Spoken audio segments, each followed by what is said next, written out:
দেখো 26 সালের নতুন চমক। এই যে আমার মিস্টার ম্যাডাম আইছে নাকি, সরি মিসেস ম্যাডাম, ম্যাডাম জি রুহানি খাতুন। যাই গে, ভালো নামটা তার এই আছে, ভালো আছে। যাই হোক, টিকটকে সে বিখ্যাত ভাইরাল ভাইরাল ভাইরাল হয়েছে। এই যে কমর টমর ঢোলাইয়া ডান্স করে ভাইরাল হয়েছে। এখন তো টিকটক ইনকাম নাই, ফেসবুকে ইনকাম আছে। তাহলে ফেসবুকে তো কেউ চেনে না, এই যে 0 লাইক ভিউ দিবি। তাহলে এখন ভাইরাল আছে কেউ শর্ট করে। ওই যে করতেছে কি ভাইরাল, সৈকত কমেডি আছে, আকাশ আছে, রোহান আছে, এগেরে নিয়ে ওই যে ডুয়েট ভিডিও করতেছে। যাদের ডুয়েট ভিডিও ওকে দেখলে পারে সেটা মানুষজন দেখবেন, ফলো দেবেন, লাইক করবেন। সে তাগেরে নিয়ে যাবৎ কেউ পর্যন্ত ডুয়েট ভিডিও ওকে বানায় নাই, কোনো খারাপ মন্তব্য করে নাই। ওরা বিনোদনের জন্য ফানি হিসাবে সুন্দরভাবেই করছে। ওদের ভিডিও দেখে মজা লাগছে।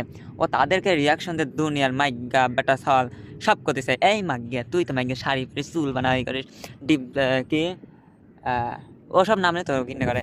তুই যেরকম নাচিস ই করিস, তো কি মাইগা কয়, আর তুই হলো অন্যজনের মাইগা করিস। এই 26 সালের চমক।